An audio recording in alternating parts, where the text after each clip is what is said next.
আমার ভালোবাসা আশার ফুলগুলো ভাসিয়ে গেল। আমরা তো গোবিন্দ চরণ সেবায় লাগতে পারলাম না। যাই ফুলগুলো যমুনার জলে ভাসিয়ে দিয়ে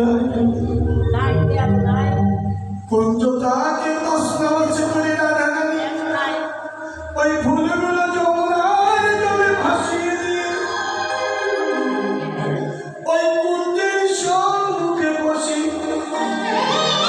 গোবিন্দ ফিরার আশায় নায়ক জলে বুকু ভাসিয়ে চলছে। ওরে চন্দ্রমণির সঙ্গে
যখন চন্দ্রমণি ঘুমায় পড়ল, দেখিতে দেখিতে নিশি যখন প্রভাত হলো, গোবিন্দ আমার ভয়ে ভীত হয়ে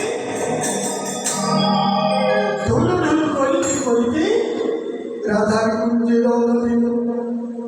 রাধারানী আমার কুঞ্জের সম্মুখে বসে আছে, কিন্তু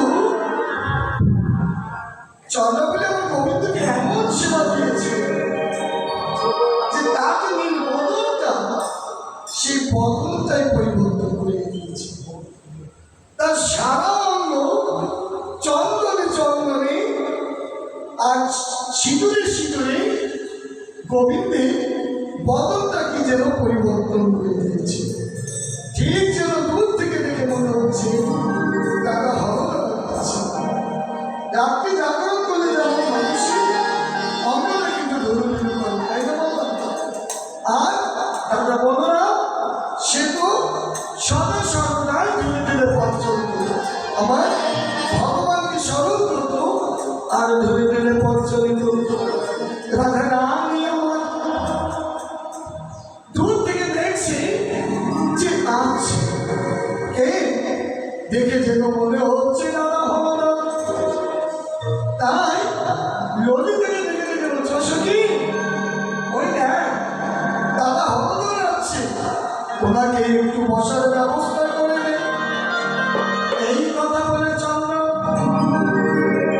এই কথা বলে রাধা রানী আমার কুঞ্জের ভিতরে গেল, মাথায় কাপড় দিয়ে বসে রইল। যখন গোবিন্দ আমার রাধা রানী কুঞ্জের সম্মুখে এলো, রাধা রানী ঘুমটা দিয়ে অন্যমুখে বসে রইল। এসে মুখ ঘুমটা দিয়ে বলছে, এই যে দাদা বসুন বসুন, এই সাত সকালে আপনার আগমন শুভ আগমন। আমি তো তোমার প্রাণ না, আমি আবার দাদা হলাম। রাধা রানী জিজ্ঞেস করছে, আচ্ছা দাদা বলুন মা লক্ষ্মী আমার কেমন আছে?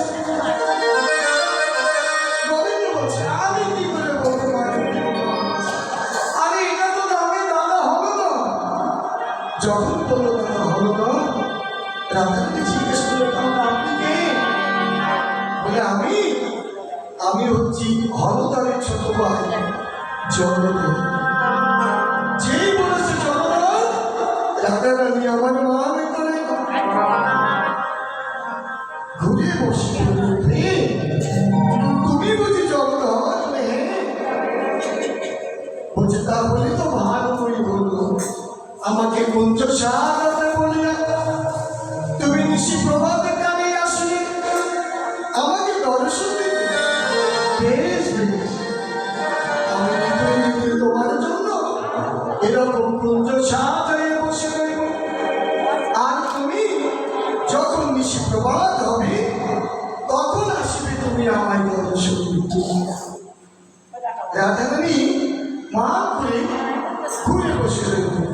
এমন সময় পর্দা এসে সেই জ্বলন্ত আগুনের মধ্যে পর্দা এসে বলল, ও গোবিন্দ, কালকে রাত্রিতে তুমি আমার সখীর কুঞ্জে ছিলে, আমার সখী তো তোমার অনেক সেবা দিল, অনেক রঙ্গ করিলে, কিন্তু আমার সখীর একটি নূপুর হারিয়ে গিয়েছে।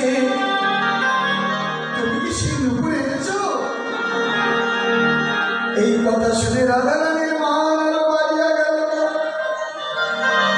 সঙ্গে সঙ্গে ললিতাকে দেখে বলল, হ্যাঁ সখী, ওকে আমার সব থেকে যেতে বল, আমি আর ওর বদন দর্শন করিতে চাই না।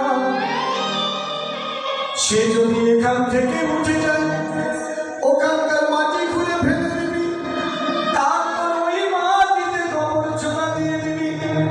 ওকে আমার সম্মুখ থেকে যেতে বল, ওর বদন আমি আর কোনোদিন দেখিতে চাই না।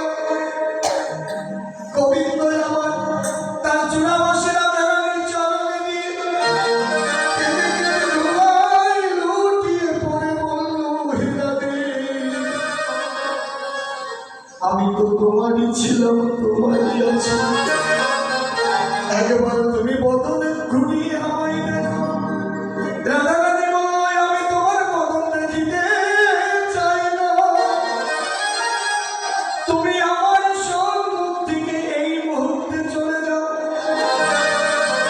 গোবিন্দ কেঁদে কেঁদে রাধা রানীর চরণে যখন কোনো দয়া করুণা পেল না, তখন কাঁদিতে কাঁদিতে বলল, ওই রাধে, আমি তোমার ছিলাম, তোমারই আছি, তুমি যদি আমার প্রতি দয়াবতী না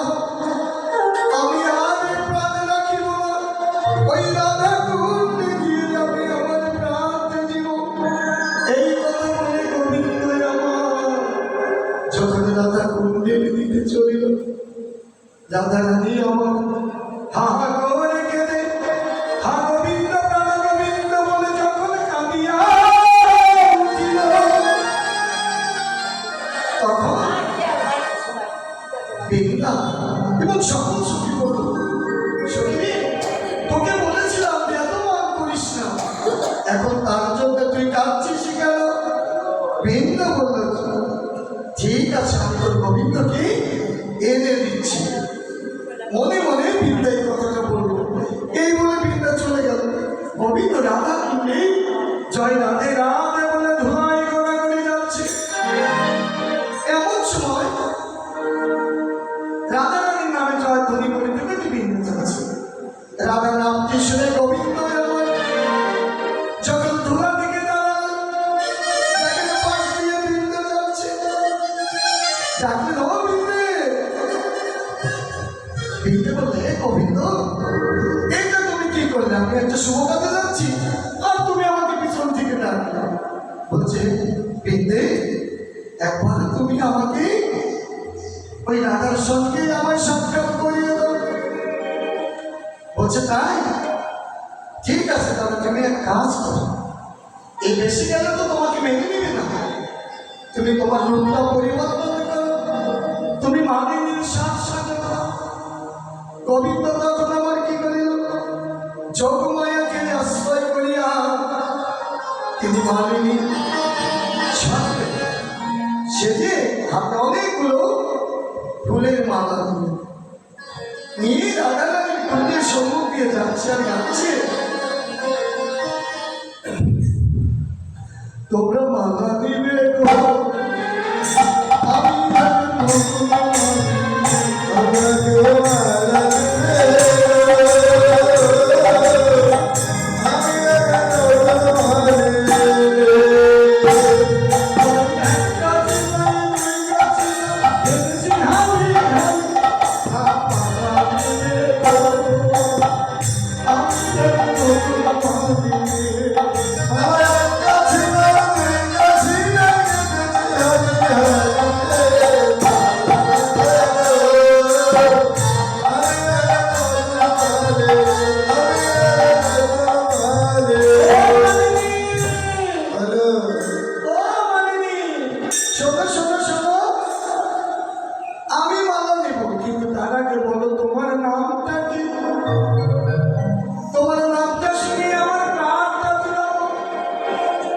গোবিন্দ আমার বলছে,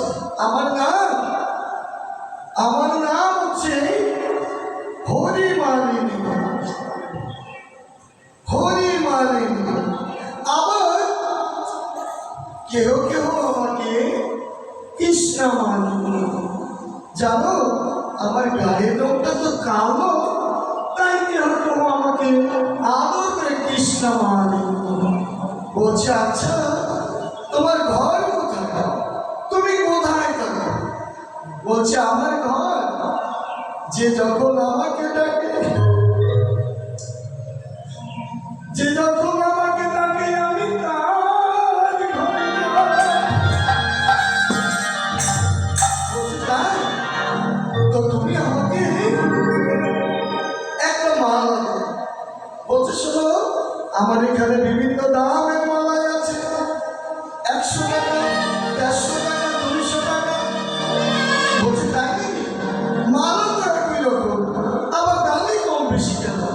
বলছে, তুমি তো জানো না যেটা 100 টাকার মালা তার একটু যেটা 150 টাকা তার একটু কম বেশি, আর যেটা 200 টাকা তার অনেক।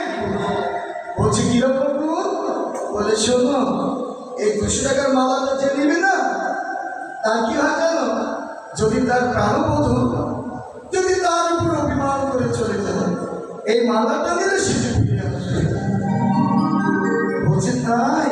ঠিক আছে ঠিক আছে, তাহলে তুমি ওই মালাটাই আমাকে দাও। বলছে, কেন? তোমার প্রাণনাথ কি তোমাকে ছেড়ে চলে গেছে? বলছে, হ্যাঁ, আমি একটু মান করেছিলাম আর সে আমাকে রেখে চলে গেছে। বলছে, এই মালাটা যদি তুমি তার গলায় পরিয়ে দিতে পারো তাহলে তার সকল মান ভুলিয়া যাবে। তুমি আমাকে ওই মালাটা দাও, কিন্তু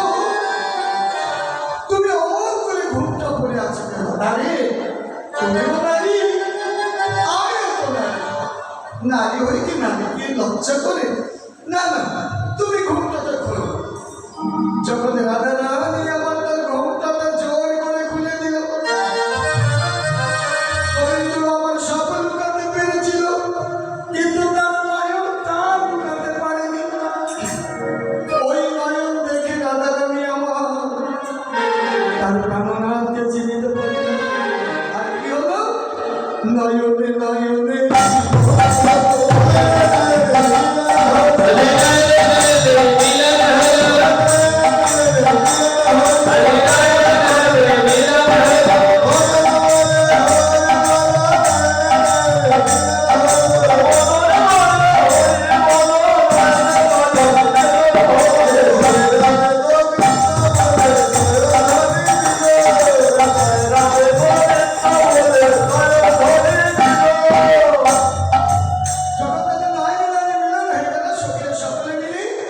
রাধারানী এবং গোবিন্দকে সেবা প্রদান করিল। সেবা প্রদান করে তাদের শয়না দিল।